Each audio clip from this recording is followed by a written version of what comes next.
दिव्य स्वरूप। लड़की का विवाह हुआ, ससुराल जाती है, लेकिन लड़का महामूर्ख था। बोलो सियावर रामचंद्र की।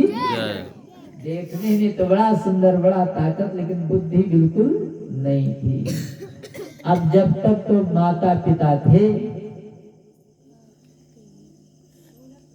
न, कैसे कोई चुटकुल्ला है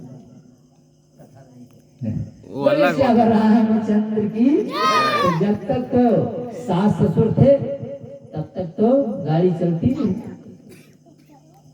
अब जब सास ससुर मर गए, केवल पति ही पत्नी बची, तो मां मूर्ख लेकिन सेवा करती थी। जब तक सास ससुर थे उनकी सेवा को ठीक से किया, और जब वो समाप्त हो गए, खत्म हो गए, तो अपने पति की भी सेवा करती रही ढंग से। वहां के राजा बड़े धार्मिक थे, तो ब्राह्मणों को बुलाते थे, पंडितों को, और उन्हें दक्षिणा देते थे। मंदिर था शंकर जी का, वहां जाओ और भगवान का नाम लो, शंकर जी का, कुछ भी कहो, और राजा अपने हाथ से दक्षिणा बांटते थे, और सबके लिए जलपान का व्यवस्था करते थे, फल वगैरह का।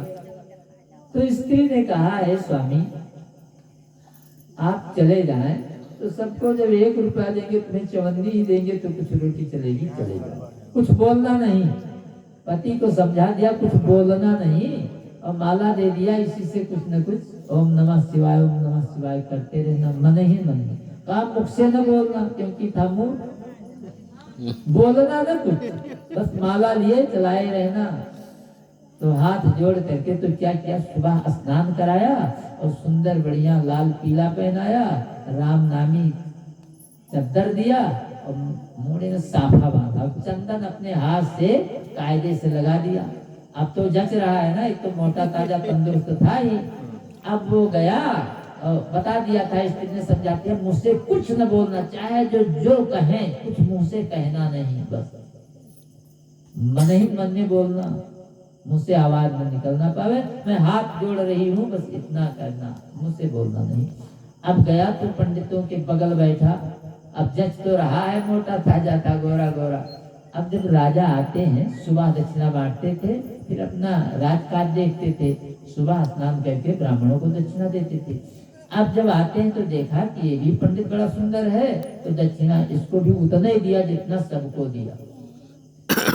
और जलपान का, भाई एक ब्राह्मण और बढ़ गए हैं पंडित जी, तो जलपान और बढ़ा दिया गया। अब इसे दूध मिलने लगा, फल मिलने लगा, अच्छा, और दक्षिणा जितना सबको दिया उतना ही मिला। अब तो स्त्री का दिन ही घूम गया। अब सुबह स्नान करा देती है, अपने यहाँ से चंदन वगैरह लगा करके, साफा बांध करके भेज देती है, लाल पीला पहना करके। 6 महीने काम चला इनका, तो सब मामले सब बन गया, संपन्नता आ गई। लेकिन पंडितों ने सोचा कि ये महामूर्ख, और जितना दक्षिणा हम पाते हैं उतना ये भी पाता है। पंडितों ने सलाह किया कि ये देखो, बोलता है नहीं कुछ मुझसे, और हाथ ऐसे ऐसे करता है, ऐसे ऐसे किए रहता है। पंडितों ने कहा, इसे समझाया, कहा जैसे राजा आवे दक्षिणा बांटने के लिए, तो एक थप्पड़ लगाइए कंपटे पर, एक थप्पड़ तेज से लगा दीजिए, बस तुम्हारा दक्षिणा बढ़ जाए। मूर्ख तो था ही। स्त्री ने कहा था बोलना नहीं, तो बोलना नहीं था। अब समझे बैठा था, कहा कल जैसे राजा आवे और दक्षिणा देने लगे, तो एक थप्पड़ लगाओ, तगड़ा तो था ही। अब वो सोच रहा है कि जो ये 50 पंडित बैठे हुए हैं, सभी कह रहे हैं कि हमारी हितैषी हैं, इन्हीं के द्वारा तो मुझे जलपान मिलता है, यहाँ फल वगैरह, इन्हीं के द्वारा दूध, और इन्हीं के द्वारा मुझे दक्षिणा मिलता है, तो इनका कहना मानना चाहिए। अब राजा आते हैं दूसरे दिन, एक किनारे बैठा था, पहले इसी को दक्षिणा दिया, जैसे इन्हें दक्षिणा दिया तो एक थप्पड़ मारा तड़ाक से कनपटा पर, और राजा साफा बांधे हुए थे, तो पगड़ी उधर गिरी, और उसमें एक नागिन थी, उसे फुफकार मार करके खड़ी हुई। बोलो सियावर रामचंद्र की। क्योंकि सुबह उठे, साफा बांध लिया, उसमें नागिन बैठी हुई थी कहीं चिपकी, और जब साफा उधर पड़ा तो नागिन उसमें निकली फंटकार करके। अब राजा कहने लगे, इसने तो प्राण की रक्षा किया, इसको बड़ा जानकार है। बोले सियावर रामचंद्र की। अब सब देखने, अरे रानी बार बार प्रणाम करते कि हमारे सुहाग की रक्षा तो इन्हीं ने किया, पंडित जी ने। अब जितने हैं सब देखने लगे से। अब बोलता है नहीं कुछ भीड़ लगी है देखने के लिए कि बड़ा ज्योतिषी है, बड़ा जानकार है जो पंडित है, ये न होता तो राजा तो मर जाते सब। अब इसकी इज्जत और बढ़ गई। बोलता तो है नहीं, जच रहा है अच्छा पंडित, बोले तब तो सब जाने मूर्ख है, कुछ बोलता है नहीं। अब पंडित 4-6 महीने बीता, अब इसकी इज्जत ज्यादा। रानी भी 4 बार प्रणाम करती है, राजा भी प्रणाम करते हैं, सबसे पहले उसी को दक्षिणा देते हैं। जलपान आता है सबसे पहले उसके पास आता है और सब पाते हैं।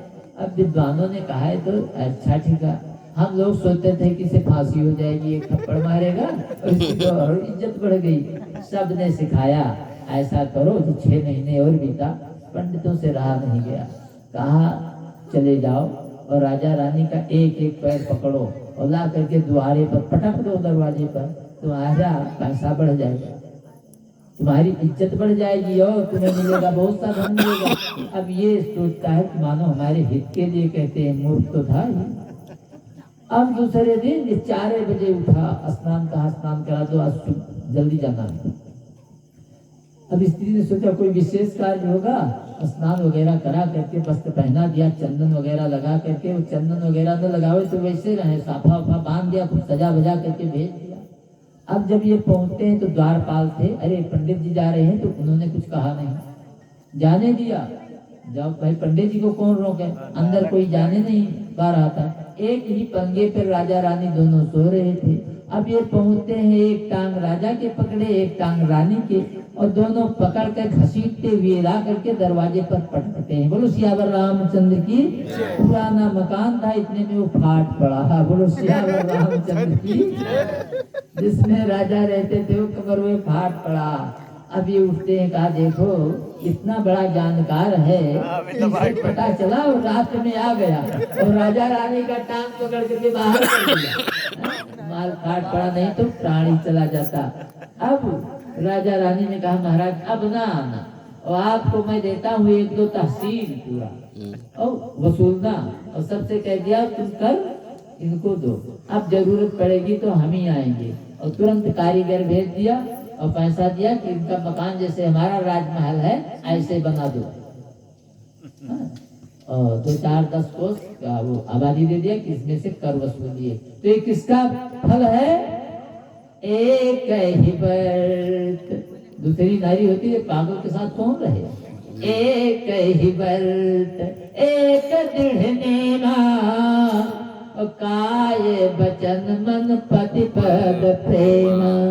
बोले श्यावर रामचंद्र की, रावर कृष्ण चंद्र की।